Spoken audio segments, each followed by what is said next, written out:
Olá! Hoje é dia da gente ter uma conversa muito especial com esse apaixonado pelos livros e pelo saber. Natural de Porto Alegre, o filho do seu João e da dona Hilária, é mestre em Direito, especialista em Direito Civil e em Direito e Economia. Marido da médica Daniela, ele é especialista na elaboração e implementação de estratégias de prevenção e discussão judicial e extrajudicial de tributos e contribuições, com efetiva atuação em quase todos os estados do país. Em sua memória viva estão as dificuldades financeiras da família, tendo que muito cedo buscar trabalho para ajudar no sustento da família. Pai da Ana Paula e da Isadora, adora trabalhar e se envolver com tudo o que melhora o mundo e seu entorno, sendo hoje o coordenador regional do seu partido político, o Progressista. Hoje teremos uma conversa de peso com Antônio Claudemir Weck. Doutor Antônio Weck, bem-vindo para essa conversa de peso. Eu que te agradeço, Rodrigo, pela oportunidade de estar aqui e trocar algumas ideias sobre uma gama de assuntos que possam interessar a todos que estão nos ouvindo e nos assistindo, né, no dia de hoje. Muito cedo começou a trabalhar, doutor? Eu, a exemplo de quase todos aqueles que tiveram, digamos assim, não diria infelicidade, mas nasceram em famílias cuja as consequências ou a situação econômica eram difíceis, e que foi o meu caso, né? Então, eu nasci junto com mais 3 irmãos, né, num contexto familiar difícil, que desde cedo me fez correr atrás do sustento, de uma forma ou de outra, né? Então, eu não fujo à regra de milhares e milhares aqui dos teus telespectadores que também iniciaram por aí, né? E como é que foi essa busca associada ao estudo? Ela é uma decorrência, assim, eu tive sorte, na verdade, né? Porque a minha mãe, de origem alemã, e eu também, de origem germânica, também ligada muito forte à religião, desde cedo ela sempre nos incutiu valores e, sobretudo, né, um apego pela cultura, pela educação, pelo estudo, né?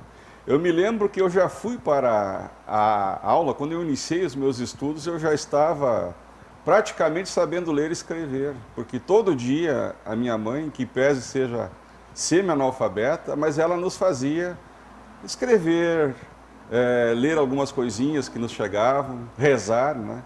Então às vezes eu me recordo, estou hoje com 56 anos, que quando eu fiz o 2º ano, lá nós chamávamos de 1º grau, quando a professora terminava de colocar lá os exercícios de matemática no quadro, eu já acabava com eles resolvidos junto. Eu não só copiava, como eu já resolvia os problemas de matemática, né? E isso era decorrência de ter, né, tido da minha mãe essa, digamos, essa necessidade, ou assim, acompanhamento de fazer, de estudar e de fazer os temas que ela nos passava, né? O incentivo de uma pessoa que mesmo sem muita cultura entendia o que era preciso que seja feito, né? Era isso aí, né? Então, desde cedo a gente caminhou por aí. E depois tive sorte, a minha mãe, ela era empregada doméstica e ela lavava a roupa daquela gurizada que estudava na Unicinos, nos anos 70.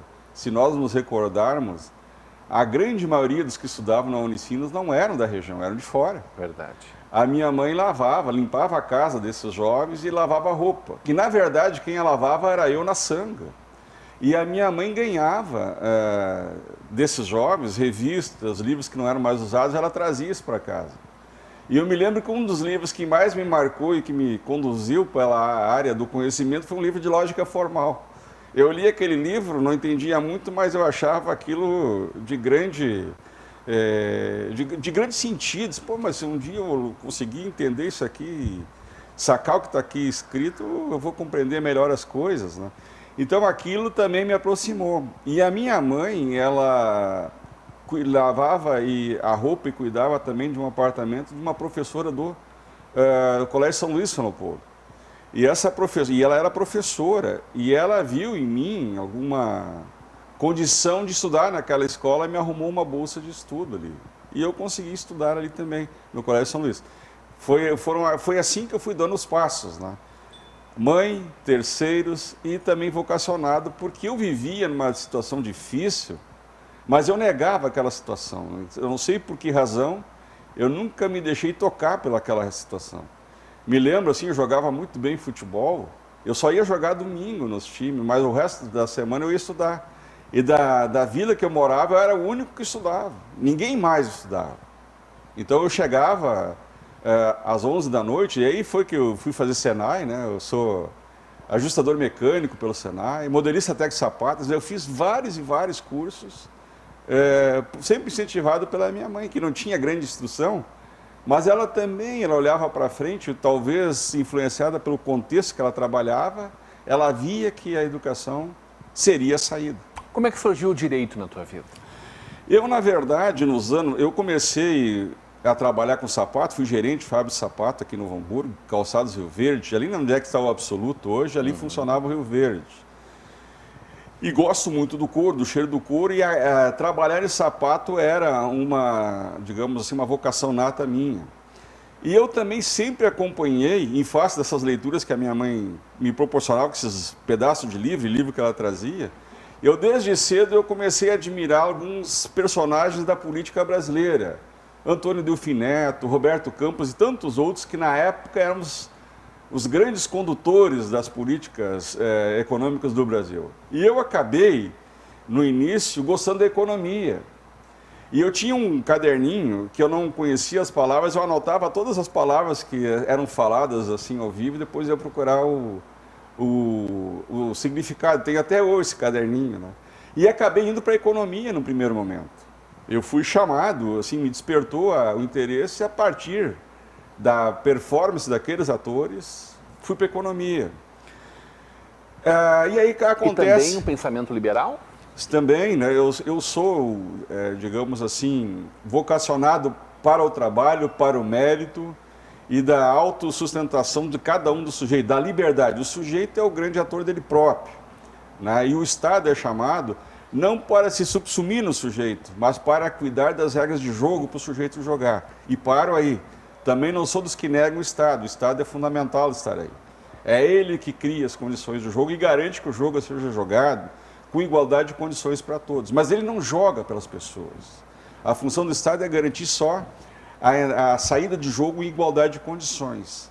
O jogo em si, o resultado, isso dependerá da capacidade de cada um, do interesse da capacidade de se entregar e fazer renúncias para atingir aquele resultado. E isso não é do Estado, isso é do sujeito. Então eu me considero também um liberal por isso, né? Mas aconteceu um fato ali, como eu vinha te contando, incrível. O meu pai, ele era marceneiro. Ele trabalhou quase 34 anos em uma única empresa. E quando ele precisou do sistema de saúde, ele estava acometido de um câncer, porque ele fumava e bebia. E eu o acompanhei nessas peripécias junto ao setor público de saúde e tive que escutar a seguinte frase, né? O médico me olhou e disse, olha, o teu pai está aí, mas eu não vou gastar a grana com o velhinho. Eu não vou gastar dinheiro com o velhinho. Lamento te informar isso, vou gastar com outro. E aí eu me fiz uma pergunta. Como pode um sujeito trabalhar 33 anos, quase 34 anos, contribuindo religiosamente para o sistema, e na única vez que ele vai precisar do sistema, o sistema lhe fecha a porta, sob o argumento econômico puro, de que não se gastaria numerário com ele, que tinha sido um contribuinte contumaz, vamos chamar assim. E aquilo me trouxe para o direito. Este fato me trouxe para o direito. E aí eu disse para mim mesmo, está certo que o meu pai não deve ter, talvez, à sua disposição, todos os recursos extraordinários para enfrentar a grave situação de saúde que ele enfrenta. Mas os meios ordinários a ele não se pode negar. Ou seja, não poderá sofrer dores, tem que estar assistido e tem que manter condições mínimas de dignidade humana. E isso eu entendia que precisava ser garantido. Então aqui eu faço uma separação muito clara. Eu não exigia do sistema que colocasse à disposição do meu pai, até porque ele também ajudou para que aquela situação se criasse, situações extraordinárias, tratamentos no exterior, isso, aquilo. Não, eu só queria que fosse dado a ele aquele mínimo necessário para uma pessoa enfrentar o problema que enfrentava com dignidade e que não sofresse, que pudesse ter a sua dor amenizada, que fosse humano o tratamento. E isso é que me trouxe para o direito. E aí eu comecei, então, a minha carreira no direito, sempre tendo em conta que o direito em si, para mim, ele não é só uma questão de sobrevivência, de ganhar dinheiro, né? Ele é um instrumento, um poderosíssimo instrumento para buscar a paz social e garantir aquele mínimo de dignidade à pessoa humana. Então eu trabalho muito nessa dimensão, nessa perspectiva. Que idade foi isso, mais ou menos, doutor? Nós estamos falando aqui de 1991, né? 30 anos.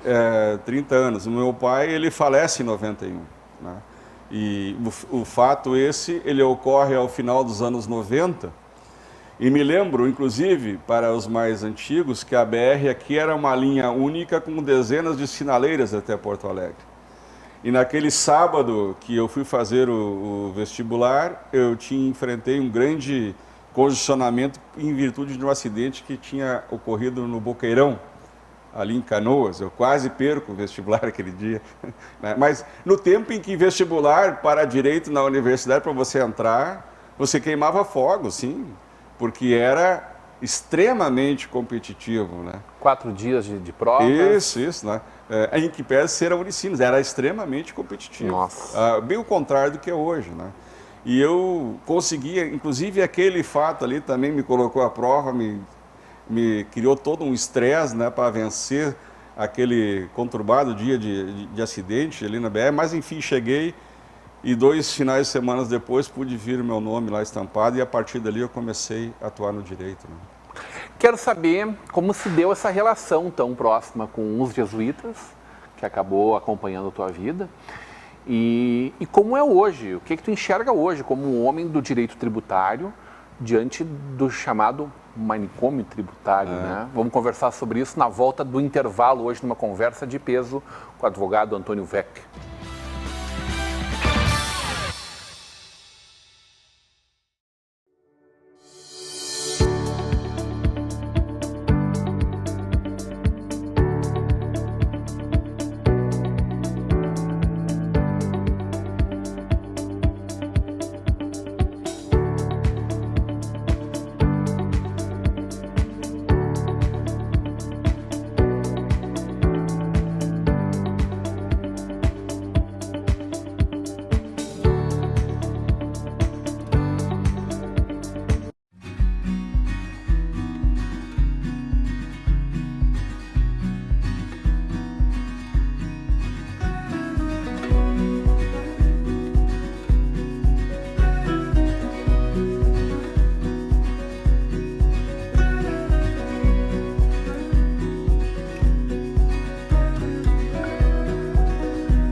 Meus pés sentem as texturas.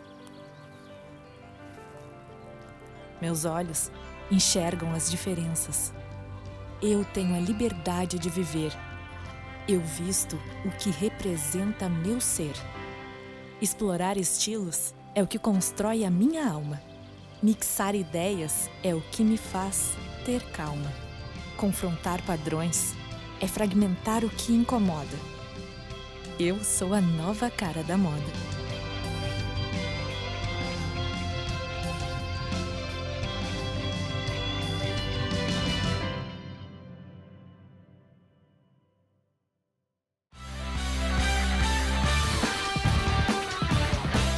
De volta para uma conversa de peso, hoje recebendo o advogado Antônio Weck. No oferecimento de Sicredi, juntos construímos comunidades melhores, Faculdade INH, que você vive o conhecimento, Mercator Feiras e Eventos, a nova cara da moda estará em evidência no SIC em Gramado, de 24 a 26 de maio, e o apoio de Lookfair Fechaduras e acessórios. Conversávamos um pouco da tua chegada à universidade, né, doutor Antônio Vec? E uma relação muito próxima com os jesuítas. Aliás, tu te coloca como um homem de formação jesuítica, né? É verdade, eu então comecei a cursar Direito na universidade, em sequência a Economia, levava esses dois cursos paralelos, né? E lá pelas tantas eu, digamos, fui convidado a participar do quadro de colaboradores da universidade. Aí ingressei, né? Fiquei por longos, quase 20 anos, como funcionário e como professor da graduação, pós, né, etc. E esse foi o que nos trouxe, né? Também fiz a escola da magistratura, na época, eu e o Marquesan éramos colegas de escola, né? Eu tinha aquela ambição de ir ao Poder Judiciário em face daqueles problemas que eu também te falei no bloco anterior, né? Da justiça, paz social, como é que eu ia poder ser efetivo no enfrentamento desses problemas, mas acabei, digamos assim, me afeiçoando, né, ao dia a dia da realidade da universidade, do ser jesuíta, e acabei ficando na universidade, né? Isso aconteceu. A gente vive hoje no Brasil que foi categorizado como um manicômio tributário, né? Imagino que esse campo, em que pese hoje vários profissionais trabalharem ele seja um campo muito profícuo para várias teses e para várias defesas, né? A gente está mais perto de solucionar isso ou não tem nada no horizonte que nos dê algum alento, doutor Antônio? Eu não consigo... Eu olho para o horizonte, né, já calejado pela estrada que eu percorri, e eu não sou daqueles que olham esse futuro com otimismo, né? E aí as razões nós poderíamos ficar discutindo a tarde inteira, né? Porque o dia a dia tem mostrado que nós, neste campo em particular, que tem a ver com a captura de recursos para dar conta, né, das necessidades públicas, né, nós partimos de algumas premissas que não são, no meu modo de ver, as mais adequadas, entendeu? Sobre o manto do interesse público, parece que se pode fazer qualquer coisa, né? Então a gente assiste uma briga diuturna entre fisco e contribuinte, em que, na verdade, se acotovelam para emprestar sentido e significado para algumas palavras, que, na verdade, nada mais é do que empurrar um pouquinho mais para lá a cerca que permite um ou outro cruzar de forma incólume, seja para não pagar, seja para arrecadar. E para mim essa questão ela é de uma gravidade ímpar, porque a premissa básica a partir do qual o sistema deveria ser pensado, olhado e, digamos assim, concretizado, tem a ver com uma lógica que é o inverso dessa que é aplicada. Para mim não é em homenagem ao direito público se pode tudo. Para mim é em homenagem ao direito fundamental da propriedade, quando nós lá nos direcionarmos para amelhar, para buscar recurso, não digo pedir licença seja adequado, mas nós devemos fazer com uma outra mentalidade, com outro olhar do que nós estamos fazendo hoje.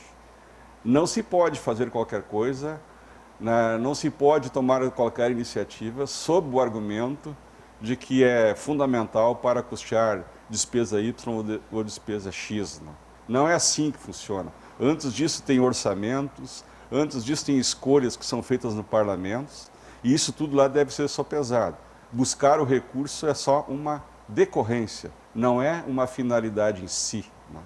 O que te aproxima da política a partir dessa premissa da dificuldade dos agentes políticos de promoverem mudanças realmente, né?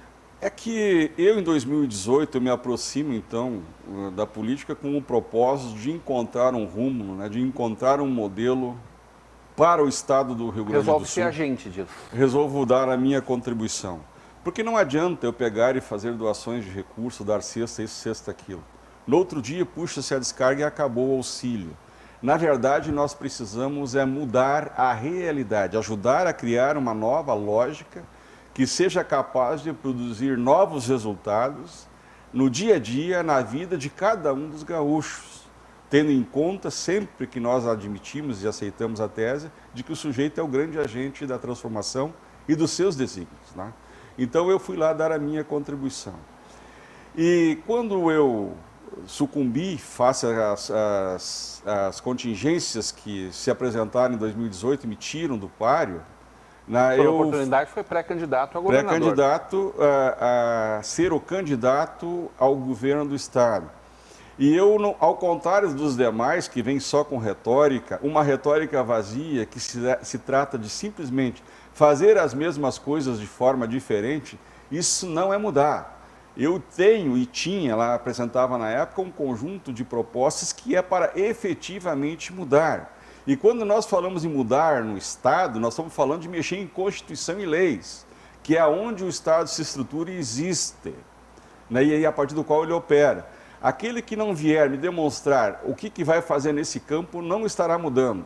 Estará, quando muito, enfatizando um conjunto de atividades para lá, para acolá, mas não a mudança que nós precisamos. Assim como lá atrás eu preconizava que nós precisávamos ter um modelo de Estado, hoje eu falo que o Brasil também precisa ter. O país precisa decidir que nação quer, pode e deve ser. Isso vai nos dar, então, condição de examinar se a Constituição atual que temos dá conta desse projeto, desse desiderato que temos ali em frente. Feito isso, nós poderemos chegar na segunda... E isso vai, inclusive, trazer consequências no pacto federativo que se faz aí. Nós temos que reposicionar os estados e os municípios, que é onde a vida acontece, as coisas acontecem. Menos Brasília e mais estados e municípios. Aí o governo federal está certo.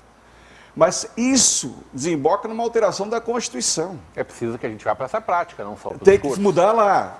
Essa mudança, ela trará um novo arcabouço de modelo de Estado. E a consequência lógica dessa visão será que nós vamos verificar que uma série de funções, de carreiras, de iniciativas que hoje estão aí não são mais necessárias. E novas deverão ser implementadas. Está aí desenhado o Estado. Por consequência lógica, eu tenho, para mim, a grande reforma, que seria a reforma administrativa, então. Desenhado o Estado, decidido quais são as suas frentes de atuações, eu vou poder fazer a conta disso aí. E aí eu vou trazer para vocês, então, a reforma tributária, que a reforma tributária, ela é uma reforma para remodelar a relação do Estado com a área produtiva, sobretudo os trabalhadores que continuam há 10 anos sem ter a sua tabela de imposto de renda corrigida. Então, desenhado isso, eu posso então falar em reforma tributária, que é olhar as realidades materiais que permite que eu capture recursos para pagar esse novo modelo de Estado. Nada disso está se fazendo. Se fala em reforma tributária, mas na verdade isso é um invólucro para aumentar imposto. Então, sai com isso aí. Tudo bem, às vezes eles fazem, não, simplifica isso, tira o código daquilo, mas no final eu paguei mais imposto. Não é disso que nós estamos falando. Mas nós estamos falando do de... fato gerador. Como se resolve com esse dinheiro vindo depois, doutor? O primeiro ponto é o fato gerador, muda o fato gerador, adequa aqui e ali, sim, que é o que gera os impostos, né? Mas sim, como faz depois para que a gente possa ter esse dinheiro realmente trabalhando de forma a promover essa transformação que a gente precisa? Tem uma literatura muito interessante que trata dos custos de transação. Veja o seguinte, uma reforma que se quisesse apresentar séria, ela deveria reposicionar a atuação da federação. Hoje você tem, por exemplo, todos os impostos sendo recolhidos e mandados para Brasília. Aí fica lá num caixa único e depois você tem uma pleiade de agentes que são remunerados para ir lá destravar esses recursos para voltar para o lugar de destino. Mas por que eu gero recurso aqui em Novo Hamburgo? Por que ele tem que sair daqui e ir a Brasília? E por que depois eu tenho que pagar alguém para ir lá gritar para que ele retorne? Então, essas questões aí, ó, nós precisamos enfrentar. Isso na literatura se chama custo de transação. Então, se nós pegarmos entre a arrecadação e o seu retorno ao destino, nós temos um custo que não é baixo, né, só para cuidar, deslocar o recurso e fazê-lo voltar. Se isso ficasse empregado direto aqui nas atividades, nós já teríamos um grande, digamos assim, desenvolvimento, né? Porque o custo que nós perdemos com uma série de atividades que são despicientas, que não faz sentido, é incrível. Então, uma reforma que viesse, também teria que olhar essa realidade, né? Então, já acontece no Simples Nacional alguma coisa, mas eu creio que nós precisamos ir mais. Não faz sentido nós gerarmos um recurso aqui, que é onde as coisas acontecem, esse recurso sai de circulação aqui, quer dizer, se concentra no outro polo e depois nós temos que pagar, entre aspas, para que ele retorne para um local que ele nunca deveria ter saído. Né? Onde é que entra o Instituto Enoia e a Shelter nisso? São duas realidades. O Instituto Enoia, ele foi uma iniciativa que eu desenvolvi em 2011, 12 e que se materializa em 14, 15. Né? Hoje ele está desativado, mas naquela quadra histórica, eu e algumas pessoas que eram vinculadas à educação, nós tínhamos claro para nós que o atual modelo de educação estava falido. Ele não responde mais às necessidades, seja do mercado de trabalho, seja do desenvolvimento de cada um dos jovens, dentro dos seus projetos, seus sonhos. O sistema que está aí só se sustenta em virtude do cartório que ainda existe, que é o tal de diploma. Mas um diploma que não entrega absolutamente mais nada. Aliás, as empresas nem querem o diploma. Pode entrar com o diploma, mas eu vou aferir competências. E o Instituto Enoia era um instituto onde nós tínhamos duas das maiores pesquisadoras do Brasil vinculadas para tentarmos descobrir quais as novas metodologias que eram capazes de impactar a educação, de modo a fazer com que a juventude ficasse em sala de aula ou gostasse de ficar em sala de aula ou sentisse prazer em voltar à sala de aula. Porque a atual metodologia, as crianças não suportam mais e só ficam por obrigação. Daí o nosso baixo desenvolvimento na educação. Então nós tínhamos, e eu fiz grandes investimentos nisso, inclusive me incomoda até hoje por causa disso, tentando achar uma forma de melhorar as metodologias para que a juventude pudesse voltar à escola e ficar na escola. A Shelter, por outro lado, ela está vinculada a uma grande preocupação nossa, que é a da accountability, que é o grande valor do século XXI. O século XX, ali as empresas elas existiam mais para dar lucro para o acionista, para o dono, do que propriamente para se justificar socialmente. Então, naquela quadra histórica, né, uma empresa, inclusive, ela era chamada para atuar numa determinada localidade e a fundamento era só gerar emprego. As externalidades negativas geradas por aquele empreendimento não eram sequer consideradas, se ia estragar o rio, o ar, alijar regiões inteiras, como aconteceu. Porque o foco era gerar uma oportunidade de emprego ou gerar lucros para o dono, para os donos, para os acionistas, que está correto, né? E deu. O século XXI ele muda. No século XXI, a empresa ela é autorizada a existir, ela é desejada, ela é estimulada, só que ela não está mais só para satisfazer os interesses dos seus proprietários, seja eles acionistas, donos, etc. Ela também tem que justificar-se socialmente. E aí entram, então, as preocupações com transparências, com conformidade, com prestação de conta, com a questão da concorrência, etc. Tal. Então, nós bolamos, né, uma ferramenta, e isso é um projeto de 10 anos, e foram investidos milhões nisso, para que nós pudéssemos melhorar a governança das organizações, tendo em vista que a sociedade civil passou a acompanhar também as organizações hoje. Você também tem que se justificar socialmente. Inclusive, em alguns segmentos, a sociedade faz quase uma cogestão disso, né? De alguns negócios. Né? E é tamanha, digamos assim, a intromissão, em alguns casos, do Estado no negócio, que nós precisamos colocar no radar a dimensão e as consequências de qualquer iniciativa, de qualquer atitude ou atividade que a gente, porventura, venha levar à frente. Então, a Shelter, com as suas tecnologias, ela visualiza e ambiciona isso. Trazer conformidade, trazer segurança para o negócio, para os acionistas, para a marca, o bom nome, o mercado da empresa. Porque hoje nós temos empresas que fecham sexta valendo X milhões e abrem segunda valendo menos X milhões.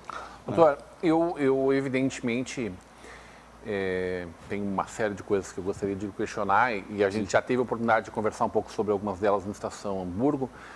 Talvez o momento vá ser apropriado em seguida, mas eu não quero terminar esse espaço para lhe questionar assim com toda a honestidade um homem realizado como tu és, com uma bela adega de vinhos, uma pessoa que gosta de vinhos, gosta de cozinhar para a família e abre mão de grande parte desses prazeres, gosta de estar em meio à natureza, gosta de trabalhar flores, de estar com as flores, e abre mão disso tudo em prol de cuidar do bem comum, de olhar para a sociedade. Que movimento é esse? E aí te pergunto, a família te abraça nisso? Ela diz assim, calma, vem para cá mais, pai, cozinha mais para a gente. Como tu organiza isso tudo? As tuas possibilidades, a realidade posta, enfrentada no mundo, e aquilo que os agentes da tua vida também querem para ti. A pergunta é extremamente relevante e importante, eu me debato muito com ela, né, e não há dúvida, né, que ter feito essa escolha, ela trouxe consequências na órbita pessoal, gravíssimas, né, para a família também, é sempre complicado você abrir mão da família. Para as minhas filhas e a minha esposa, eu tentei dizer o seguinte, sobretudo para minhas filhas que são aí, têm 10 e 16 anos, o pai vai ajudar a encaminhar algumas questões de Estado que precisam ser encaminhadas para que vocês possam sofrer menos do que a minha geração sofreu e que, sobretudo, o pai não quer deixar para a próxima geração o mesmo déficit que ele está recebendo. Ou seja, o futuro, os próximos 5, 10, 15, 20 anos, eles serão aquilo que nós, Rodrigão, formos capazes de fazer hoje. E a juventude, quando olho para minhas filhas, elas esperam que eu faça isso. Elas esperam que eu tome algumas decisões, que eu faça alguns encaminhamentos, que eu participe de algumas discussões, que possa melhorar as condições de vida delas ali na frente. Hoje, eu tenho familiares que eu não sei se almoçaram, né? Claro que eles têm uma parcela de culpa, dirão alguns, mas eu também lhes digo que a situação, as contingências, as circunstâncias que nós temos desenhado são responsáveis por outras tantas. Ninguém vai aqui me dizer que o pessoal que está lá na favela, em situações inóspitas, né, quer aquilo para si. É o que se pode fazer. E aqueles que têm condições, enxergam um pouco mais além, têm a obrigação de fazer. E eu tenho dito isso aqui, isso é grave. A elite tem um ônus por ser elite. Você é da elite. Você tem que, sim, ter sucesso, se realizar, prosperar, e nós faremos tudo para que isso aconteça. Mas nós precisamos olhar para trás e criar um mínimo de condições para os que estão lá atrás. Porque senão, nós seremos vítima daquilo que já aconteceu no passado. Facilmente vem algum vender a ideia de que colocará a força e o Estado a serviço da tomada de quem tem para entregar para quem não tem. E veja, o Estado pode fazer isso, tem força para fazer isso. E nós não achamos que essa seja a solução. Nós achamos que nós podemos conviver todos em harmonia, alguns obtendo mais, outros tendo menos, mas todos tendo o mínimo de dignidade.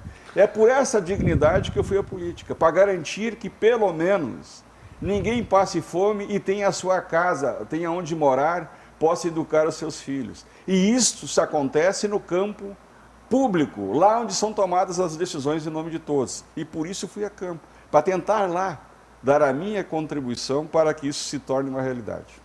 Muito bem, vamos ter a oportunidade de conversar várias vezes, evidentemente, mas desde já muito obrigado por estar aqui de peito aberto conversando com o nosso telespectador. Te agradeço, Rodrigão, e também a Vale TV. Sempre que for convidado, virei com o maior prazer, porque antes de qualquer coisa, eu falo com o telespectador, a quem eu quero motivar para que ele possa ajudar a construir um Brasil, um Rio Grande do Sul, um Vale dos Sinos e uma Novo Hamburgo melhor. É somente nós dando a nossa opinião, e todas são importantes, é que a síntese será mais qualificada. Muito bem. Hoje numa conversa de peso com esse amante dos livros, do saber, sim, mas também um realizador, o advogado Dr. Antônio Feck. Continue agora com a programação da nossa Vale TV, no oferecimento de Sicredi, Faculdade de NH, Mercator Feiras e Eventos e apoio de Look Fair, Fechaduras e Acessórios.